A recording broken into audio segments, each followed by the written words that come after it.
si tu n'as pas vérifié ce que tu as dans ta poche d'abord. Vérifie ce que tu as dans ta poche. Maintenant, selon ce que tu as dans ta poche, tes moyens de payer, tu vas voir les articles qui te correspondent. Si tu as 2 euros dans ta poche, ne commence pas à regarder des Ferrari ou des manteaux en fourrure et tout. Regarde des trucs, des pinces à linge, ou regarde des trucs que tu peux acheter avec 2 euros. Ne regarde pas des trucs. Regarde d'abord où tu es. Et selon ce que tu es, cherche maintenant ce que tu peux faire d'après ce que tu es toi maintenant. Donc maintenant, lui, le tzaddik, il va te donner tout ce qu'il y a. Le tzaddik, il t'ouvre tout. Mais dans le tzaddik, il y a le plus grand nisayon qu'il y a, c'est le ribouille or. Il n'y a pas un nisayon de ribouille or plus que chez Rabbeinu.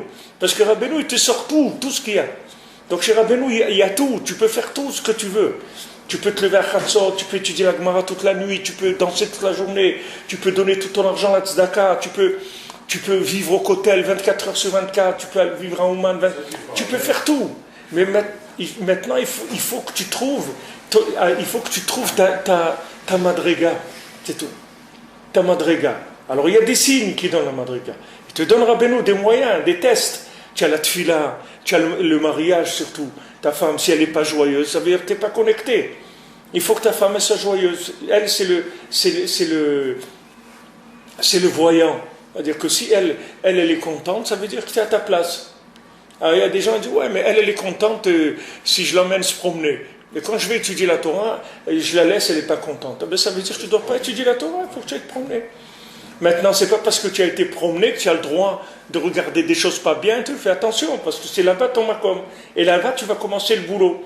Donc, mets un livre dans ta poche, connecte ton cœur avec Hachem, et va te promener avec elle, le temps qu'elle veut, 2 heures, 3 heures, 4 heures, pas de problème. Va au supermarché avec elle, tourne avec elle, mais attention.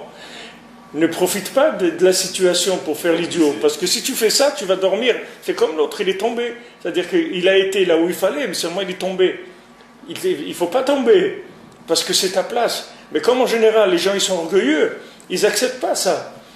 Ils n'acceptent pas. Ils disent non, moi je suis dans la Torah, c'est pour devenir un érudit en Torah, et trucs et tout. Moi, d'aller me promener au supermarché, pour moi, c'est pas de la Torah, ça c'est rien du tout. Alors quand il dit ça, il tombe. Parce qu'il n'accepte pas de travailler, de faire des chaussures à 3 coins. Et dire quoi? Moi, je vais faire Itbo des doutes dans le supermarché, trucs et tout, pendant que je suis en train... Mais pourquoi? Moi, je veux aller dans un Beth Midrash, moi je veux faire... Mais non, mon ami, c'est ça ta place maintenant. C'est ça ta place. Rabbi Nathan nous a expliqué ça avec le lien que le Mishkan, il était démontable. Il dit pourquoi Hachem il a donné un Mishkan démontable? Pourquoi il ne nous a pas donné le Beth Amikdash direct? Pourquoi il était démontable? Il dit parce que tout le temps ça va être comme ça. Tu vas monter le Mishkan et tu vas le démonter. Et il dit que tout le Kohar qu'on a, c'est du Mishkan démonté, pas du Mishkan monté. Quand le Mishkan il est entièrement démonté, qu'il est en morceaux, tu vois rien. C'est de ça qu'il vient au Kohar. C'est pas quand il est monté. Parce que quand il est monté, tu vois que c'est ça la vérité. Donc il n'y a pas de problème. Mais quand il est démonté, tu sais pas, tu dis mais c'est quoi ça? Des barres, des trucs, des anneaux, des toitures, des trucs. C'est quoi ce truc-là? Qu'est-ce que je fais là? Je vais travailler toute la journée. Combien de gens ils se plaignent? Ils disent ouais, moi j'ai pas le temps d'étudier, je suis en train de travailler, truc et tout, je dois courir pour la parnassa, j'ai tout fait ça, les enfants je dois accompagner à l'école, il n'y a pas le temps pour étudier, le temps pour rien. Mais c'est là où il est le Mishkan. Je crois que le Mishkan, il est dans... Ça, c'est le Mishkan d'après. C'est pas celui de... C'est quand il est démonté, c'est là où il est le Yuka. C'est pour ça qu'il le démonté. C'est que Rabbi Nathan nous a expliqué. C'est que à chaque fois que tu vas être démonté dans ta vie, tu vas pouvoir te connecter. Et c'est ça le Yuka de la connexion. C'est dans les moments où on est démonté, c'est pas les moments où on est monté. Parce qu'une fois que la personne elle a réussi dans un domaine, elle a réussi la connexion, après c'est fini. Elle peut que avancer ou stagner ou ce qu'il veut, mais il est déjà il est rentré en Eretz Israël, ça y est, il y a plus de, il est rentré dans la connexion permanente. Eretz Israël c'est la connexion permanente, donc à ce moment il n'y a plus de problème. Mais avant ça, c'est là où il y a tout le nisayon. C'est quand la personne elle se sent loin,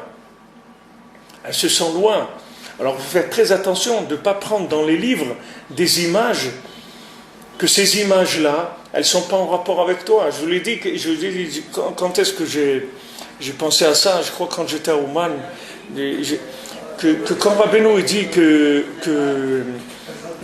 le Reshit Chochma, que Rabbi Yaoudé Vidas, quand il a écrit le Sefer Reshit Chochma, il n'a pas écrit pour te décourager. Si toi, quand tu lis le Reshit Chochma, tu te décourages, et tu dis, ça veut dire que ce n'est pas pour toi, ne le lis pas. Pourtant, ça ne veut pas dire que le Reshit Chochma, ce n'est pas un livre Kadosh, c'est un livre Kadosh Méhod, mais ce n'est pas pour toi. Pourquoi? Parce qu'il n'a pas écrit pour te décourager, il a écrit pour t'encourager. Donc si maintenant il te décourage, ça veut dire que ce n'est pas ton niveau, voilà, c'est trop. Donc maintenant, de ce dibour-là, tu peux apprendre pour tout. Tout ce qui va te casser, ce n'est pas pour toi, c'est tout.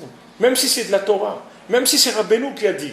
Si ça te casse, tu ne peux pas. Les seules choses que tu dois faire tout le temps, peu importe comment tu es, ce que tu sens pas, c'est Itbodedut, Shulchan Aruch ou Manon Rosh Hashanah. Ça, n'importe comment que tu es, il faut que tu sois connecté avec ça. Parce que ça, c'est pour tout le monde. Rabbeinu l'a dit, pour tous les jeunes de 7 à 77 ans, c'est pour tout le monde. Il n'y a personne qui peut dire, ah non, c'est pas pour moi. Ça, c'est pour tout le monde, à n'importe quel niveau tu te trouves. Mais en dehors de ça, tout est à tester. Si la chose, elle te casse, tu n'as pas le droit. C'est pas pour toi. Voilà, tu as le Reshit Chochma, il te dit c'est assourd de lire. Mais pourtant c'est Kadosh, Elion.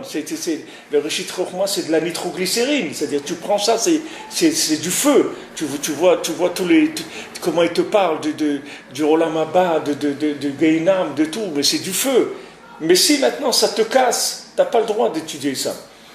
Donc maintenant, même dans Rabbeinu, il faut que tu trouves qu'est-ce qui va te construire. Qu'est-ce qui va te construire? C'est pour ça que Rav Rambam Nachman dit que le Ikar du Limoud de Rabbeinu, c'est les Sfarim de Rabbi Nathan. C'est plus que les Sfarim de Rabbeinu. Pourquoi? Parce que Rabbi Nathan, il te prend en bas. Avec Rabbi Nathan, tu es sûr que c'est en bas. Parce que Rabbi Nathan, tu ne peux pas trouver quelqu'un dans le monde qui avait une sensation d'être loin d'Hachem plus que Rabbi Nathan. Ça n'existe pas. Jamais quelqu'un n'a jamais eu la sensation d'être loin d'Hachem comme Rabbi Nathan. Ça n'existe pas. Parce que si tu vois le Likutei Tfilant, tu vas voir que c'est l'homme le plus éloigné qu'il y a jamais eu dans le monde. C'est Rabbi Nathan. Complètement. Pourquoi? Parce que c'était le Talmud, la lune de Rabbeinu. Donc comme c'était la lune de Rabbeinu, il était aussi loin dans le vécu que Rabbeinu était grand dans la Chokhmah. Et comme Rabbeinu est arrivé au plus haut de la Chokhmah, que là où un homme il peut arriver, la plus grande sagesse qu'un homme il peut avoir, donc Rabbi Nathan, il était dans l'endroit le plus bas qui se trouve dans le monde. C'est là où il vivait, Rabbi Nathan. Et toutes ces prières, je suis un assassin, j'ai le plus grand assassin du monde, et tous les assassins qu'il y a dans le monde, c'est rien par rapport à moi. Il n'y a pas un rotziar comme moi dans le monde. Il n'y a pas un assassin comme moi dans le monde. Il n'y a pas un orgueilleux comme moi dans le monde. Il n'y a pas un homme qui ment comme moi. Il n'y a pas tout ce qu'il y a de pire dans le monde, tu vas le voir dans le Likutei Tfilant. Parce que c'est la lune de Rabbeinu. Donc pour être la lune de Rabbeinu, il faut être très très loin. Sinon tu ne peux pas. Comment Rabbeinu il va aller éclairer le plus loin possible? Il faut qu'il ait un élève qui ait une sensation. C'est pas que les Maasé, c'était un assassin, mais la conscience qu'il avait, c'est qu'à peine il faisait quelque chose qui n'était pas la volonté d'Hachem de façon parfaite, il avait une sensation de destruction terrible. Donc il avait besoin de tout le temps de se renforcer. Rabbi Nathan il dit que tous les tzadikim qui sont devenus des tzadikim, c'est uniquement leur degré, combien ils se sont renforcés et encouragés. Parce que quand tu dis que quelqu'un il est monté très haut, ça veut dire qu'il vient de très bas. Sheva Pamim Tzadik, voilà, Vekam, il se lève, il est tombé et il se lève. C'est ça le signe d'un tzadik. Rabbeinu dit c'est ça le signe d'un tzadik, c'est-à-dire qu'il est tout le temps entre la construction et la destruction.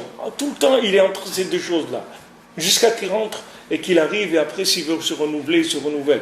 Mais le tzaddik, les gens croient que le tzaddik c'est un bourgeois de la Torah. Mais c'est pas ça un tzaddik. Quelqu'un une fois il a dit au Balatania, il lui a dit moi si j'avais votre Yetzirah et tout, ça aurait été autre chose ma vie. Alors le Balatania il a dit si je te donne mon Yetzirah une seconde, il te brûle entièrement.